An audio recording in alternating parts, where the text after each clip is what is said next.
Hi there, folks. Thanks for joining us. Thanks for checking in to this, our 77th conversation with Happy three black grad, holidays! with Say three again. black Sorry. grads, just talking photography. My name is Kenneth Nelson. I'm here with my very good friends, Mark Skinner and Greg Cleghorn.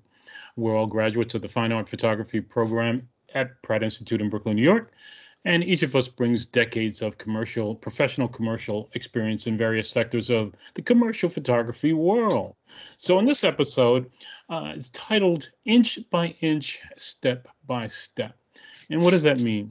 It means that each of us is going to go and dig into our what makes or what has made one of our favorite images possible, providing details on how the idea was generated for the image, the concept, the planning, if any, and the execution, and then the finalization of the image.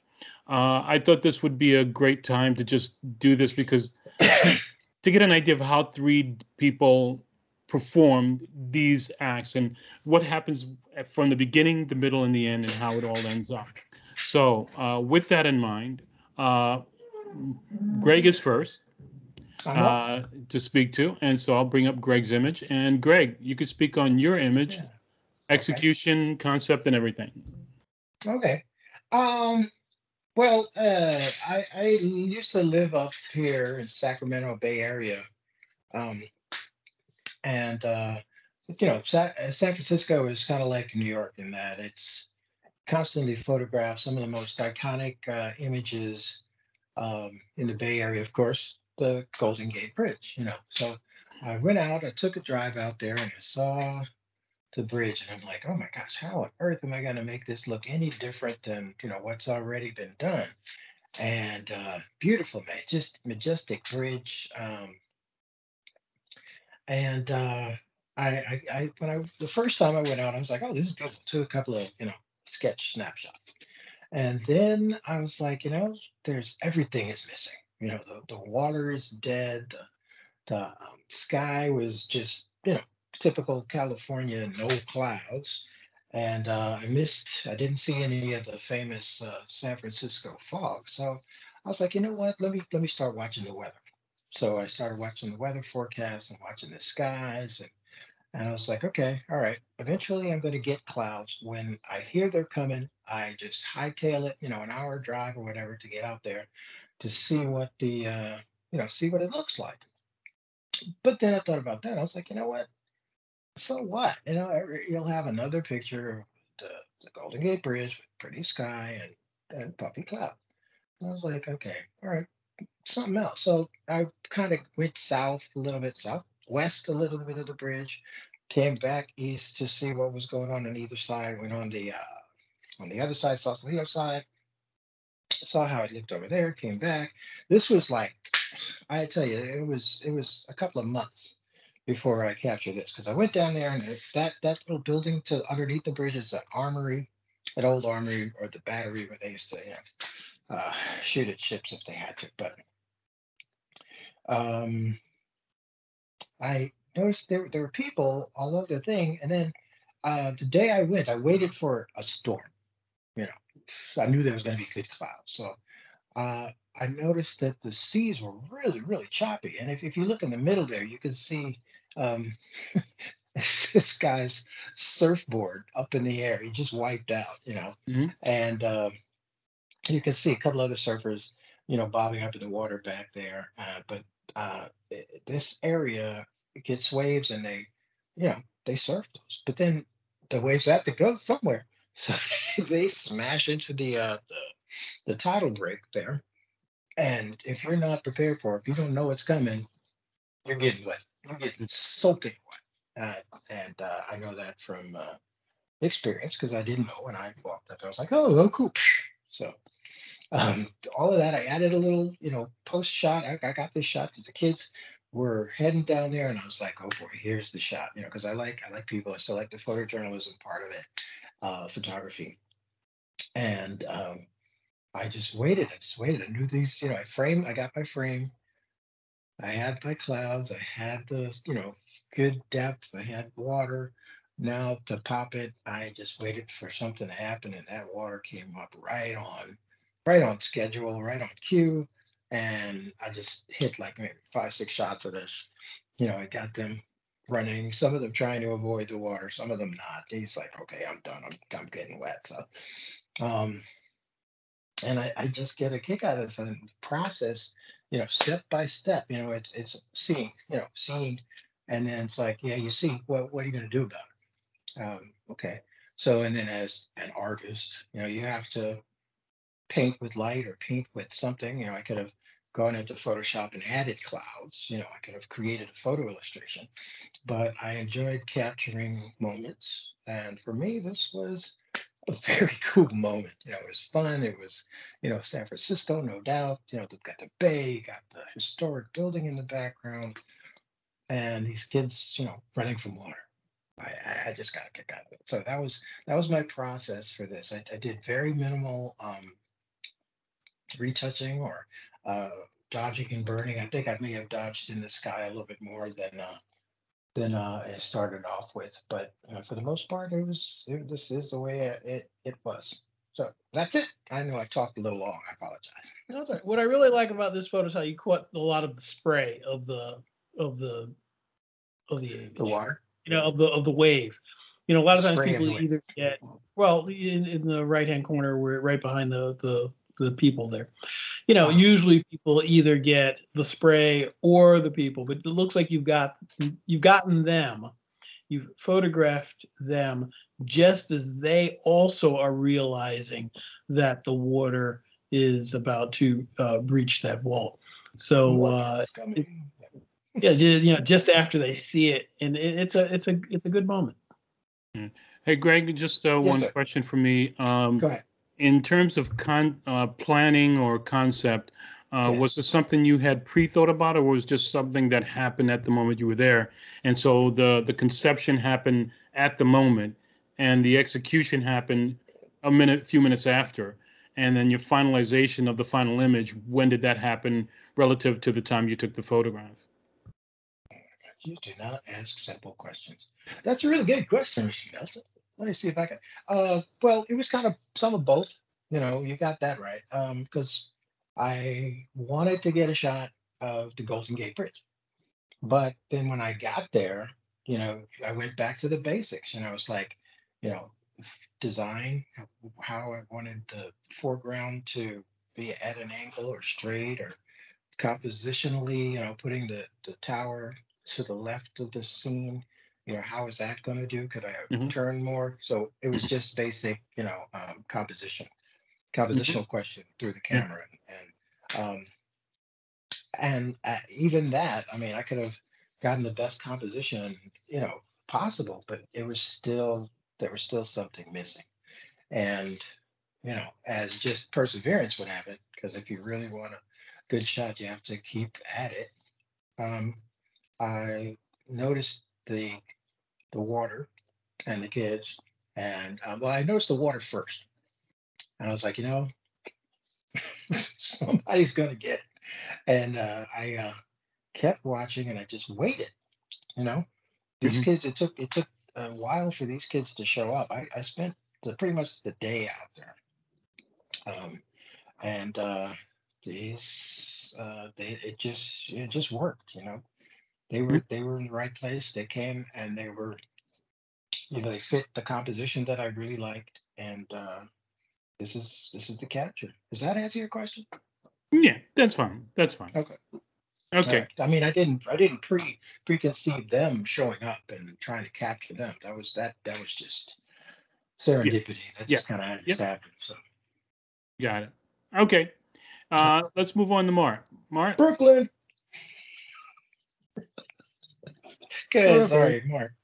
All right, now this photograph is a portfolio photograph that I did for myself. I am not employed by Revlon or their Color Stay You wish foundation, you not, were though. not foundation, powder division.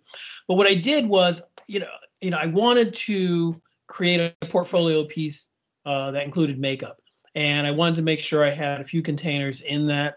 So what I did was I went to a store and I purchased four, right? Four of these Revlon Color Stay uh, makeup compacts, and I bought them in different colors. And I knew that I wanted to put They all look black. this.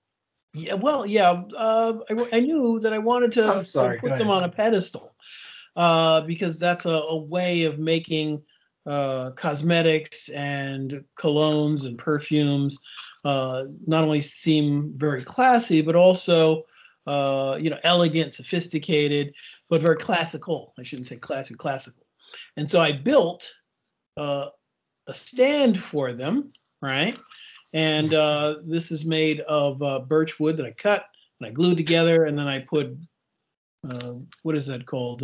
Bristol board over it because I wanted to make sure that it was a pure white. If I just painted it, I'd have to worry about the grain of the wood. Mm-hmm. And then I got a piece of cover stock, dark blue cover stock. It was navy, and I put that behind my um, my powders, and I lit that, and then I lit the powders, so the compacts, so that I had that shadow. Now those three compacts on the right side are leaning over the edge of this particular substrate that I created.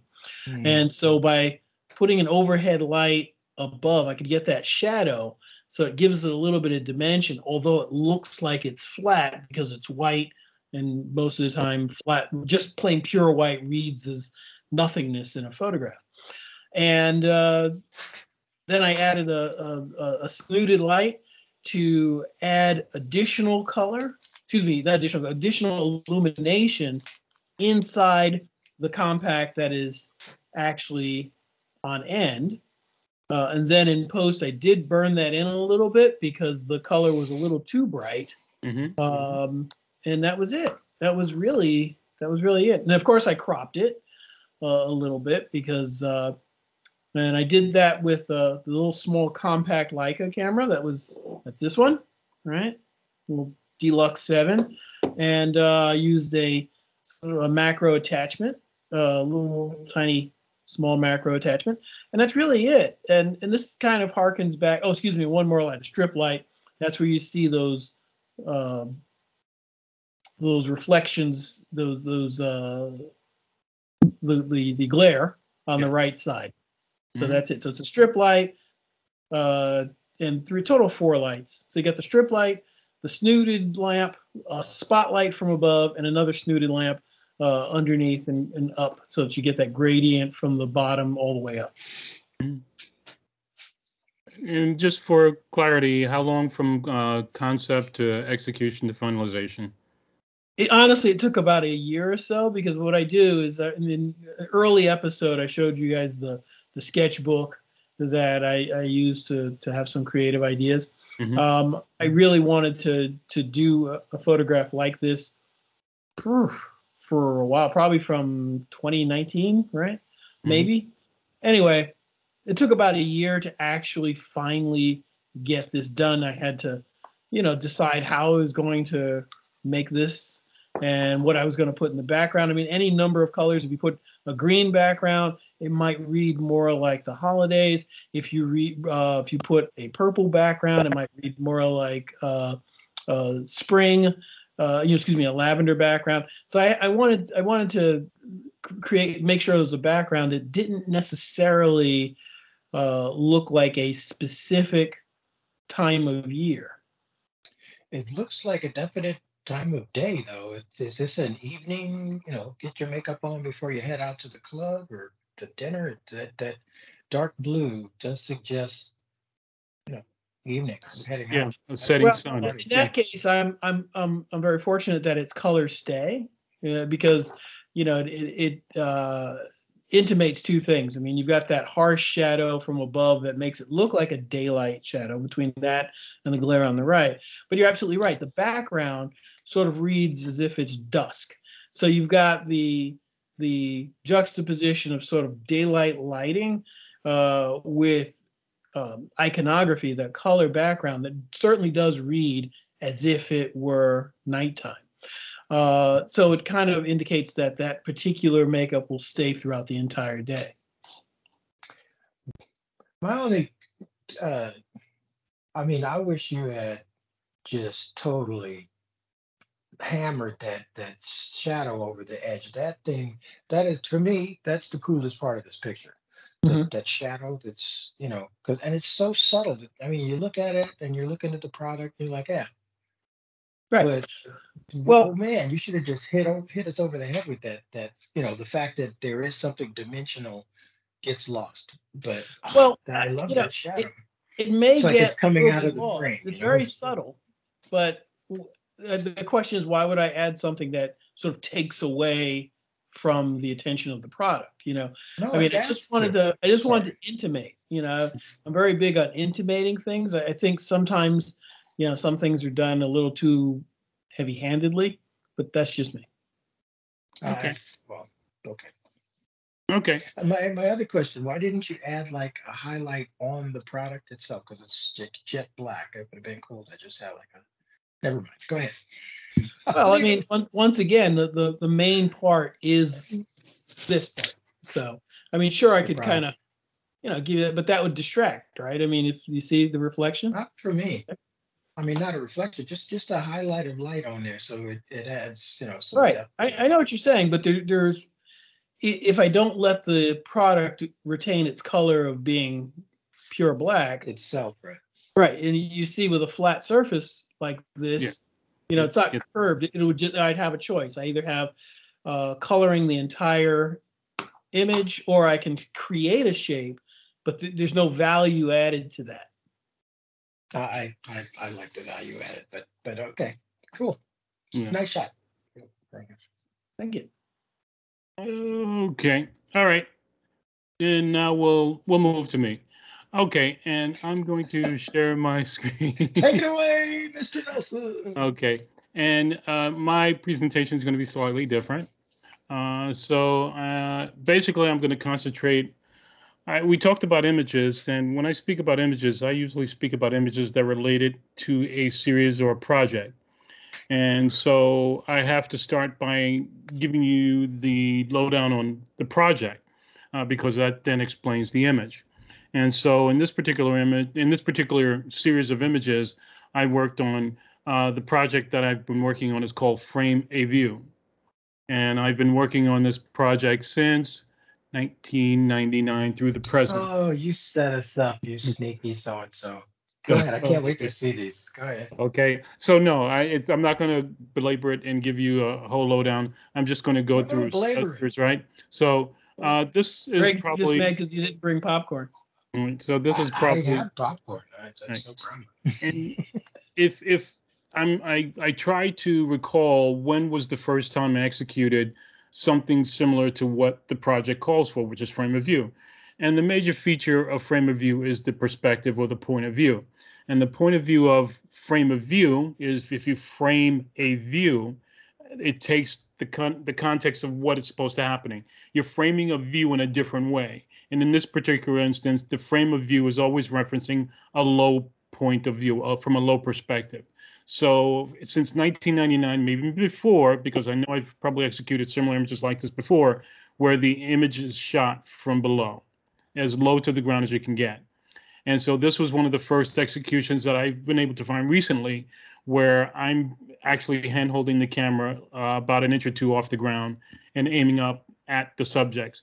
And what this actually does, and we'll go to the primary concepts for the project, right? The first one is to provide an alternate perspective in street photography, right? The second one is to be low to the ground, and that is to provide the alternate perspective. The third is to enhance the or exaggerate the human scaling. And then to mainly, and it's technically it's shot with a tripod, though many are handheld.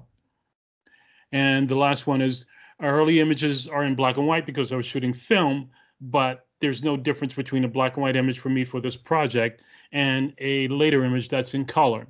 And in that particular instance, right, so for consistency, we consistently to offer normalcy to an, well, let me rephrase that. Use consistency to offer normalcy to an unusual point of view. And basically what that means is that you're always going to shoot from the same perspective because then you're going to always be low because that's the basic execution of the project.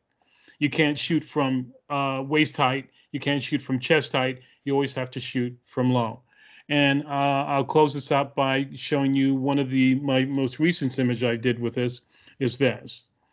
This I shot a couple, maybe 3 weeks ago, a month ago. All right, and this is the latest execution where you're just, and this is a tripod mounted image. And the good thing about it is that with this camera, you're wired to, you can actually use Wi-Fi to connect to the camera. So you can actually see what the camera is doing without getting low to the ground. And you can actually frame it up and just continue to execute photograph after photograph remotely. And what's really great about that is you also get the ability to not have the camera up to your face. Yes. And so your street subjects aren't as apt to stare directly into the lens. That is true.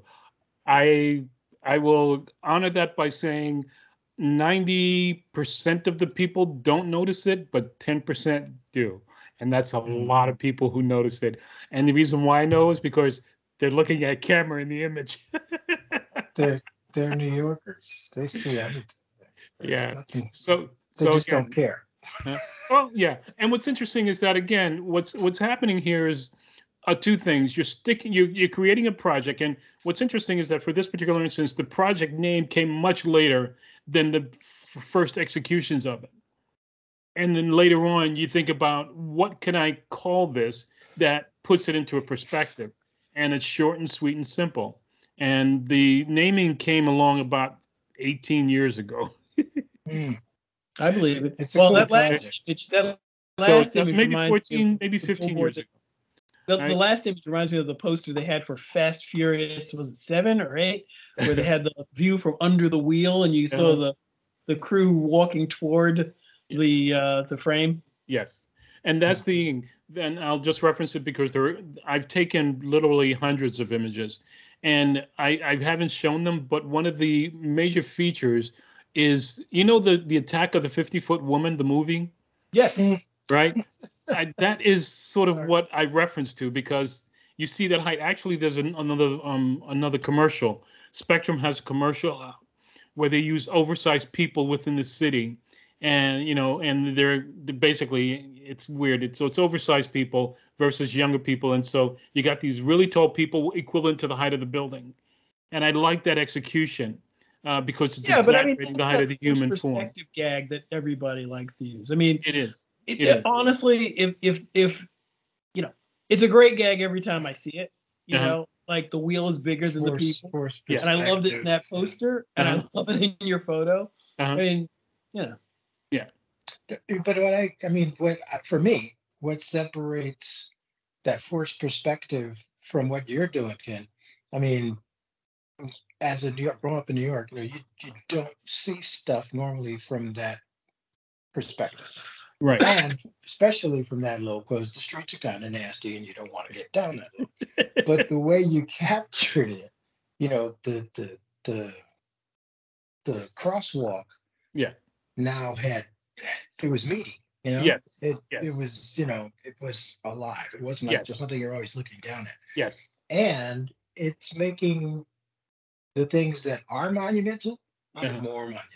I mean, because I'm looking at the buildings in the background, and from that perspective, they're like, real skyscrapers.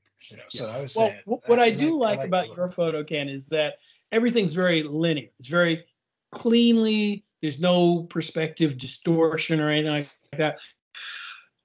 Excuse me. In terms of there's no vanishing point that creates parallax. Excuse me, parallax is the term that I'm looking for. And so I really like that aspect of it. It's also kind of amusing that the wheel is big enough to sort of roll over the people. I mean, that's Yeah. Just so you know, this particular image that you're talking cameras about, were injured during the taking of this photograph. No. Well, there are two lenses I'm executing with. One's a 50, and which is that image you saw. The other lens is a 28, which shows that sort of distortion. And it works to some degree, but I didn't put them in this photo. I didn't show them here, but I'm shooting with both a 50 and a 28 for this project. And so you'll if you go onto my Instagram, you'll see a few references to them. But we're almost at a time. A spoked wheel like that. It's like a habit trail. Yeah. Yeah. Habit. You had one of those too out Yeah. there. Okay, guys, we've run over time, but I just want to get some closing thoughts and ideas. If Mark, do you have any closing thoughts or ideas? Uh, yeah, I think you really did an extraordinarily great job about explaining what your process is in order to get your images. And I think Greg, you also did the same thing. I'm not fishing for compliments, so you don't have to do it. But I'm just saying that you guys did, and I think for a lot of people who photograph street photography, it seems rather random. But I think the fact that we all went to Pratt and we know what you're supposed to do, and the fact that you guys are sort of explaining from two different perspectives how there is some intention, and then that the serendipitous aspect of street photography should not be the be all and end all. Because even I think was it Jay Mizell said, he goes out and shoots, and you have to make a purpose to go shoot. You can find images, but if you're going to try to make a photograph or capture an image, you're more likely to do that. And I think you guys have explained that very well in this particular program. Thank you. Greg, any closing thoughts? Yes, sir. No, again, you've come up with a real doozy, and it really makes you think about images, capturing the images, the intent, because photography is intent, unless you're just pointing it into the sky and you get what you get. Um, and you're working the frame, Yeah. and that's what photography is about, and there are just so many variables in street photography. You could shoot almost anything, or pick a, you're gonna go look for red bricks today. Okay, let's go shoot red. No, But great. I never had a habit trail, but Faith and I did go. We were clowns in the Macy's habit trail. parade. Where the We hell did were that in come the from? habit trail years ago when I worked at Macy's. So there you go. Oh, okay. So I Well, know thanks a for sharing. habit trail up close. I believe Okay. you. Yeah, that's all I got, Ken. Good topic again. Thanks. Okay. I'll close it up by saying that the thought processes for this came about from just actually reading an artist statement. And when you go about and you read an artist statement and you try and figure out the thought processes, and some of them seem convoluted, but I think one of the prevailing thoughts about it is they talk about the things that are, for the most part, usually understood, and so therefore they're not mentioned. And so what I wanted to do was give an idea of those things you wouldn't normally mention because you think the person would automatically understand. And what you should do is assume that the person doesn't understand and explain to them in detail what it is you're trying You mean to the, do. the viewer The or viewer, yes, not in terms of what the photograph means, but in how you executed the photograph. the process? Okay. Yeah, Okay. the process. Yeah, right. Okay, Cool. with that, I want to thank everybody for joining us. What else there is? We're the Three Black Bread Grads. Kenneth Nelson, Mark Skinner, Greg Claycoin. We thank you for joining. We'll see you next time. Ah!